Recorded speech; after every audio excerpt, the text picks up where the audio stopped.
بسم اللہ الرحمن الرحیم۔ شروع اللہ کے نام سے جو بڑا مہربان نہایت رحم والا ہے۔ لقد أنزلنا إليكم كتابا فيه ذكركم أفلا تعقلون۔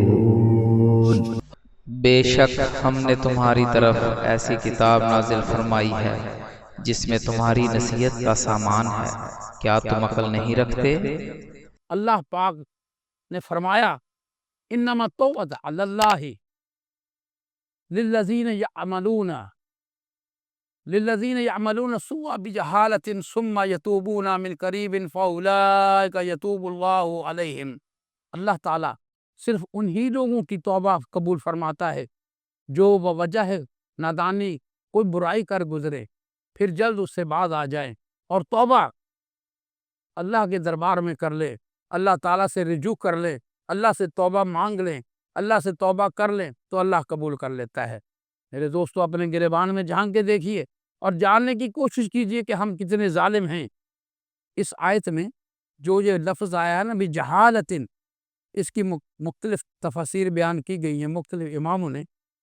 امام قلبی نے بجہالۃ کی تفسیر کرتے ہوئے کہا ہے کہ جاہل گناہ ہونے سے ناواقف نہیں، مطلب جاہل کو یہ تو پتہ ہے کہ یہ گناہ ہے لیکن وہ اس کے عذاب سے ناواقف ہے۔ بعض علماء نے جہالت کی تشریح میں کہا دوامی عیش کو چھوڑ کر عارضی فنا پذیر لذت کو اختیار کرنا جہالت ہے۔ اب یہ بڑے غور سے سننے والی بات ہے دوستو۔ دوامی عیش کس کو کہتے ہیں؟ حشر کے بعد جو زندگی شروع ہونی، کون سی؟ حشر کے بعد وہ زندگی جو کبھی ختم نہیں ہوگی، وہ دوامی زندگی ہے، اس میں عیش بھی ہے۔ اللہ تبارک و تعالیٰ ہر چیز ہمیں عطا فرمائیں گے لیکن ہم یہ عارضی لذت کو اپنا لیتے ہیں۔ اس لذت کی وجہ سے ہم جہالت کی وجہ سے گناہ کر بیٹھتے ہیں۔ اسی طرح ثناء اللہ پانی پتی کہتے ہیں کہ میں کہتا ہوں کہ نفس حوانی کے جوش کے وقت اللہ کے عذاب سے غافل ہو جانا ہی جہالت ہے۔ ابو حیان نے تفسیر بحر محیط میں مثال دے کر سمجھایا ہے، اس کو ایسے ہی سمجھو جیسے حدیث میں آتا ہے کہ لا یزنی زانی ہینا یزنی وہو مؤمن۔ زنا کرنے والا جب زنا کرتا ہے تو وہ مومن نہیں رہتا، وہ مومن نہیں ہوتا، یعنی وہ مومن ہونے کی حالت میں زنا نہیں کر سکتا، وہ زنا کرتا ہی نہیں، کیونکہ جب وہ مومن ہوتا ہے اس کو اللہ یاد ہوتا ہے، اس کو اپنا محبوب یاد ہوتا ہے، اس لیے وہ اس جرم کا ارتکاب نہیں کرتا، وہ غلط کام نہیں کرتا، وہ زنا نہیں کرتا۔ تو ایمان کی طرف سے اس کی جب توجہ ہٹ جاتی ہے، جب وہ اللہ کو بھول جاتا ہے، بس یہی چیز جہالت ہے جو گناہ کا باعث بنتی ہے۔ لیکن بعض اہل علم اس بات کو اور انداز میں سلجھاتے ہیں، وہ کہتے ہیں کہ جہالت کا لفظ جس طرح نہ جاننے کے معنی میں آتا ہے، اسی طرح جذبات سے مغلوب ہو کر کوئی شرارت یا ظلم یا گناہ کا کام کر گزرنے کے معنی میں بھی آ جاتا ہے۔ سورہ یوسف میں یہ لفظ اسی معنی میں استعمال ہوتا ہے۔ حضرت یوسف علیہ السلام نے اپنے بھائیوں سے فرمایا تھا حل علمتم ما فعلتم بیوسف واخیہ اذ انتم جاہلون قال حل علمتم ما فعلتم بیوسف واخیہ اذ انتم جاہلون۔ کیا تمہیں معلوم نہیں جو تم نے یوسف اور اس کے بھائیوں سے سلوک کیا جبکہ تم جاہل تھے؟ یہاں بھائیوں کو جاہل کہا گیا، حالانکہ انہوں نے جو کچھ بھی کیا وہ جان بوجھ کر کیا، مگر انہیں اس کا اندازہ نہ تھا کہ ہم جو یہ فعل کر رہے ہیں اس کا انجام کیا ہوگا، اس کا عذاب کیا ہوگا۔ یہ بے وقوفی ہے، انہوں نے جاہلیت اختیار کی۔ شاید اسی وجہ سے صحابہ کرام رضوان اللہ اجمعین اس بات پر متفق ہیں کہ بندہ جو گناہ کرتا ہے چاہے وہ قصدن ہو یا بلا قصد، وہ برحال جہالت ہے۔ یاد رکھو ایمان کی کمی کا باعث بنتا ہے گناہ۔ جب ہم گناہ کر لیتے ہیں تو ہمارا ایمان کمزور ہو جاتا ہے، اور بعض گناہ آپ کے دل کو سیاہ کر کے ایمان کو معدوم کر دیتے ہیں۔ یہ وہ مقام آ جاتا ہے جیسے اللہ پاک فرماتے ہیں ختم اللہ علی قلوبہم وعلی سمعہم، اللہ نے مہر سبز کر دی ان کے دلوں پر اور ان کے کانوں پر جب اللہ مہر لگا دیتا ہے تو پھر کوئی نہیں بچا سکتا۔ یہ اس وقت ہوتا ہے جب انسان ظلم کی انتہا کو پہنچ جاتا ہے، جب وہ اتنا بڑا ظالم بن جاتا ہے، پھر اللہ تبارک و تعالیٰ کہتا ہے کہ میں نے تیرے دل پہ مہر لگا دیا۔ جو گناہ کے گناہ ہونے سے ناواقف ہے وہ توبہ کیسے کرے گا؟ وہ تو اپنے برے اعمال کو گناہ سمجھتا ہی نہیں۔ یہ ظلم ہے۔ مومن کی نشانی ہے کہ وہ مشتبہ افعال، مطلب جن کے صحیح اور غلط ہونے کا پتہ نہ ہو وہ نہیں کرتا۔ اب یہ جو میں بات کر رہا ہوں مشتبہ افعال، مطلب کہ بندے کو یہ علم نہیں کہ یار یہ حلال ہے یا حرام ہے، وہ بندہ یہ کام نہیں کرے گا۔ جو مومن ہے وہ یہ کام نہیں کرے گا کیونکہ اس کو کلیئر نہیں ہے، وہ اس لیے وہ کام نہیں کرے گا۔ یہ میں پہلے بھی بیان کر چکا ہوں۔ جان لو جو گناہ کے عذاب سے بے خبر ہو کر گناہ پر قائم رہتے ہیں، ظلم کی انتہا پر ہے، ان دونوں کی مغفرت کا اللہ نے وعدہ نہیں کیا کیونکہ یہ دونوں گناہ چھوڑنا نہیں چاہتے۔ ہم اتنے ظالم ہو گئے ہیں کہ گناہوں سے توبہ کرنے کی بجائے یہ کہتے پھرتے ہیں کہ جب اللہ توفیق دے گا تو گناہوں سے توبہ کر لیں گے۔ یاد رکھو، جب انسان اللہ کی طرف رجوع کرتا ہے، اپنی اصلاح کرتا ہے، تو وہ اس پر اپنی خاص رحمت کرتا ہے۔ اگر بندہ یہ کہتا ہے کہ اللہ توفیق دے گا، وہ غلط کہتا ہے۔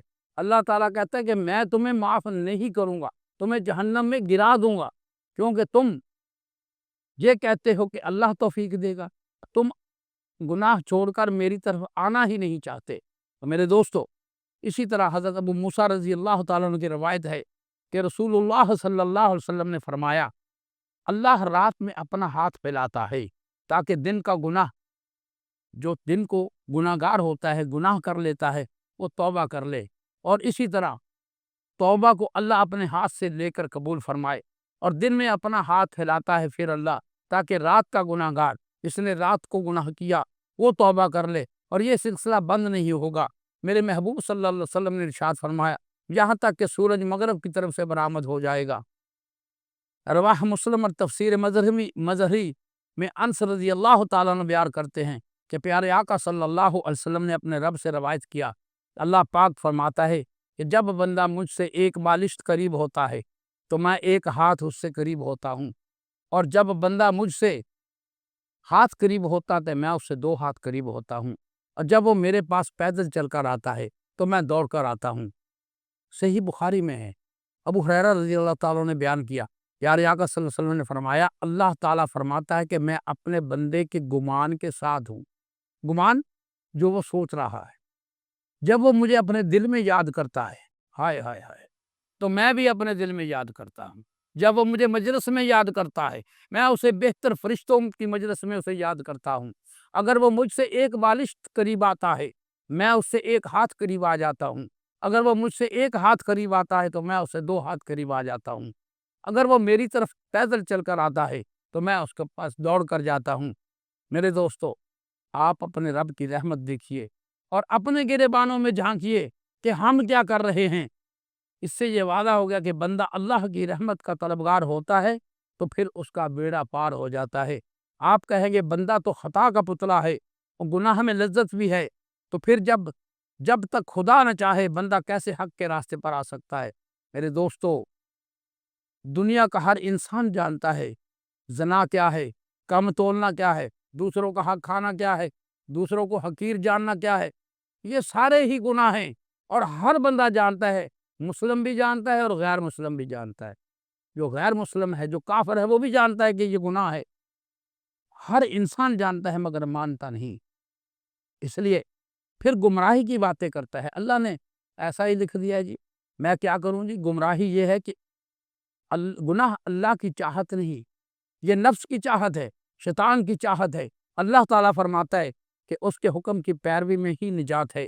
بندہ بہانے بناتا ہے تاکہ اپنے نفس کو راضی کر سکے، پھر وہ روتا ہے۔ اللہ پاک تو رائی کے دانے کے برابر بھی ظلم نہیں کرتا۔ انسان کی غلط خواہش ہی عذاب کی وجہ بنتی ہے۔ میرے دوستو، جو لوگ کہتے ہیں کہ تقدیر، میری تقدیر میں لکھا ہوا ہے، تقدیر 2 قسم کی ہوتی ہے۔ ایک وہ تقدیر ہے جو اللہ نے لکھ دیا کہ میں نے یہ کرنا ہے، یہ بندہ ایسے کرے گا، ایسے کرے گا، یہ میری طرف سے میرا حکم ہے۔ ایک وہ تقدیر ہے کہ اللہ کو پتہ ہے کہ یہ بندہ اپنے دل سے اپنے دماغ سے سوچ کر یہ کام کرے گا، وہ بندے کی غلطی ہے۔ اگر وہ غلط کام کرتا ہے تو وہ بندے کی غلطی ہے۔ بندہ اس تقدیر کو خدا کے زمرے میں نہ لائے، اس کے کھاتے میں نہیں لائے۔ وہ آپ گناہ کرتے ہیں یہ کہہ کر، میرے دوستو یہ بالکل نہیں کہنا چاہیے۔ اب میں جو حدیث پاک بیان کر رہا ہوں بڑے غور سے سنیں، جو آپ کی اصلاح بھی ہو سکے گی۔ حضرت عبداللہ بن عباس رضی اللہ تعالیٰ عنہما سے روایت ہے کہ پیارے آقا صلی اللہ علیہ وسلم نے اپنے رب سے روایت کیا، فرمایا اللہ تعالیٰ نے نیکیاں اور بدیاں لکھ دی اور انہیں وعدہ فرما دیا۔ پھر سنیں، اللہ تعالیٰ نے نیکیاں اور بدیاں لکھ دی اور انہیں وعدہ فرما دیا، بس جس نے نیک کام کا ارادہ کیا اور وہ اسے نہ کر سکا۔ مثال کے طور پر بندہ کہتا ہے یار میں قرآن پاک پڑھوں گا، وہ پڑھ نہ سکا۔ اللہ تعالیٰ کہتا ہے کہ اے میرے فرشتے، اے ملائکہ، اس کے کھاتے میں ایک نیکی لکھ دو۔ اور اگر وہ قرآن پڑھتا ہے، اس کام کو پورا کرتا ہے، اللہ تبارک تعالیٰ اس کو ایک لفظ کے بدلے 700 نیکیاں دیتا ہے۔ یہ میرا رب ہے جو رحمان ہے۔ میرے دوستو، جس نے برائی کا ارادہ کیا، اللہ تعالیٰ فرشتے کو کہتا ابھی نہ لکھنا، ابھی اس کے کھاتے میں یہ کام نہیں ہے۔ جب وہ کر لیتا ہے تو پھر اللہ تعالیٰ کہتا ہے کہ ایک برائی لکھ لو، ایک گناہ اس نے کیا ہے۔ اب یہ دیکھیں، گناہ ایک، اگر آپ کر لیتے ہو نیکی کا کام تو ایک کے بدلے 700 نیکیاں لکھی جاتی ہیں۔ میرے دوستو، اللہ بڑا رحیم ہے، بہت محبت کرنے والا ہے، بڑی شفقت کرنے والا ہے۔ اگر صحیح نہیں ہے تو ہم ہی نہیں ہیں۔ سنیں، حضرت ابو ہریرہ رضی اللہ تعالیٰ عنہ حضرت محمد رسول اللہ صلی اللہ علیہ وسلم روایت کرتے ہیں، اللہ تعالیٰ نے فرمایا جب میرا بندہ کسی نیکی کے لیے دل میں سوچتا ہے تو اس نیکی کو ابھی کرتا بھی نہیں اور کہتا ہے کہ ایک نیکی لکھ دو، جب وہ اس نیکی کو کر لیتا ہے تو اس کے لیے اللہ کہتا ہے 10 نیکیاں لکھ دو، اور پھر کہتا ہے کہ اے میرے ملائکہ اس کو 700 کا ثواب دو۔ جب وہ کسی گناہ کے لیے سوچتا ہے تو اللہ تبارک و تعالیٰ اس وقت تک اس کے کھاتے میں لکھنے نہیں دیتا جب تک کہ وہ عمل کر نہیں لیتا گناہ کا۔ جب وہ کر لیتا ہے تو ایک گناہ لکھا جاتا ہے۔ تو اس لیے عرض کرتے ہیں اے میرے رب، تیرا فلاں بندہ گناہ کا ارادہ رکھتا ہے، حالانکہ اللہ تعالیٰ اس کو جانتا ہے۔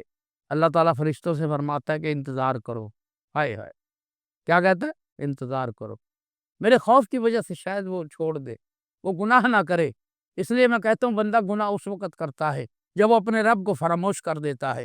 رسول اللہ صلی اللہ علیہ وسلم نے فرمایا جب کوئی شخص صدق کے دل سے اسلام قبول کرتا ہے تو اس کی ایک نیکی کو 10 سے لے کر 700 تک اللہ تبارک تعالیٰ لکھوا دیتے ہیں۔ اس کا گناہ صرف ایک ہی لکھا جاتا ہے، یہاں تک کہ وہ اللہ تعالیٰ سے آ ملتا ہے، اللہ تبارک و تعالیٰ سے ملاقات کا شرف حاصل کر لیتا ہے۔ میرے دوستو، آپ غور کر لیں، آپ یہ جان لیں، سورہ نساء کی آیت نمبر 17 میں اللہ پاک نے انسان کو اپنی اصلاح کرنے کا حکم دیا، اور پھر اس رحمان کی رحمت کا عالم یہ ہے کہ اس نے یقین دلایا کہ نزاع کے عالم سے پہلے اگر تم توبہ کر لیتے ہو، اپنی اصلاح کر لیتے ہو تو میں تمہارے سارے گناہ معاف کر دوں گا۔ پھر یہ بھی فرما دیا ثم یتوبون من قریب، پھر وہ توبہ کر لیتے ہیں قریب سے۔ قریب سے مراد ہے فوراً، کیونکہ رسول اللہ صلی اللہ علیہ وسلم نے ارشاد فرمایا قیامت قریب آ چکی ہے، لوگ دنیا کی حرص میں بڑھتے ہی چلے جا رہے ہیں، اللہ سے ان کی دوری میں اضافہ ہو رہا ہے۔ یاد رکھے، بندے کے لیے قیامت اس وقت آ گئی جب اس کی موت ہو گئی۔ موت کے وقت کا کسی کو علم نہیں، وہ اگلے لمحے بھی آ سکتی ہے، اس لیے فرمایا کہ فوراً توبہ کر لو، ایسا نہ ہو تمہارے لیے قیامت برپا ہو جائے اور تم گناہ پر قائم رہو۔ یہ بات قطعی ہے کہ جب بندہ موت کے معائنہ سے قبل توبہ کر لیتا ہے تو اللہ توبہ بندے کی قبول کر لیتا ہے۔ موت کو دیکھ لینے کے بعد گناہ گاروں کی توبہ قابل قبول نہیں ہوتی، نہ کفار کے لیے رجوع کی کوئی گنجائش رہتی ہے۔ فرعون کے بارے میں اللہ تعالیٰ نے فرمایا حتی اذا ادرکہ الغرق قال آمنت انہ لا الہ الا اللہ دی آمنت بہ بنو اسرائیل وانا من المسلمین۔ سورہ یونس میں ہے، 90 نمبر آیت ہے۔ یہاں تک کہ جب اسے یعنی فرعون کو ڈوبنے نے آ لیا، وہ ڈوبنے والا تھا، تو پھر وہ کہنے لگا اے اللہ میں تیرے پر ایمان لاتا ہوں، تو میرا معبود ہے، تیرے سوا کوئی معبود نہیں، جس پر بنی اسرائیل ایمان لائے ہیں میں بھی ایمان لاتا ہوں، میں اب مسلمانوں میں سے ہوں۔ اللہ تعالیٰ نے ارشاد فرمایا الآن وقد عصیت قبل وکنت من المفسدین، جواب دیا گیا اب ایمان لاتا ہے، حالانکہ تو پہلے مسلسل نافرمانی کرتا رہا ہے، تو فساد برپا کرتا رہا ہے۔ فَالْيَوْمَ نُنَجِّكَ بِبَدَنِكَ لِتَكُونَ لِمَنْ خَلْفَكَ آیَةً فَإِنَّ كَثِيرًا مِنَ النَّاسِ عَنْ آیَاتِنَا لَغَافِلُونَ، اے فرعون سو آج ہم تیرے بے جان جسم کو بچا لیں گے تاکہ تو اپنے بعد والوں کے لیے عبرت کا نشان ہو سکے، اور بے شک اکثر لوگ ہماری نشانیوں کو سمجھنے سے غافل ہیں۔ میرے دوستو، آپ کو شاید پتہ ہے یا نہیں، فرعون کی لاش اب بھی موجود ہے۔ اللہ تعالیٰ نے قرآن میں کہہ دیا کہ تیرے بے جان جسم کو ہم بچا لیں گے، اور یہ دیکھو اللہ تعالیٰ نے ایسا عذاب اس کو دیا ہوا ہے کہ آپ سوچ بھی نہیں سکتے۔ یہ اللہ کی سنت ہے کہ جو اس کے بندوں کے بارے میں چلی آ رہی ہے، جو اللہ کا عذاب دیکھ کر ایمان لاتے ہیں انہیں ان کے ایمان کا کوئی فائدہ نہیں ہوتا۔ یہی لوگ، یہی اللہ پاک نے سورۃ النساء کی آیت نمبر 18 میں بیان فرمایا وَلَيْسَتِ التَّوْبَةُ لِلَّذِينَ يَعْمَلُونَ السَّيِّئَاتِ، ان کی توبہ نہیں جو برائیاں کرتے چلے جائیں۔ یہاں برائیوں سے مراد کفر ہے۔ دوسرے وہ لوگ جن کے لیے فرمایا حَتَّى إِذَا حَضَرَ أَحَدَهُمُ الْمَوْتُ قَالَ إِنِّي تُبْتُ الْآنَ، یہاں تک کہ جب ان میں سے کسی کے پاس موت آ جائے تو کہہ دے کہ میں نے اب توبہ کی، وہ شخص اپنے گناہ پر قائم رہتا ہے یہاں تک کہ یہ گناہ اس کی عادت راسخہ بن جاتا ہے، تب اس کے لیے پوری طرح توبہ کرنا مشکل ہو جاتا ہے، توبہ کرنے کی توفیق اسے نصیب نہیں ہوتی۔ مثلا وہ شخص جو جانتے بوجھتے اور اس یقین کے ساتھ کہ اللہ تعالیٰ دیکھ رہا ہے پھر بھی وہ برے اعمال کا مرتکب ہوتا ہے، وہ اپنے لیے اللہ تعالیٰ کی رحمت کا دروازہ بند کر لیتا ہے۔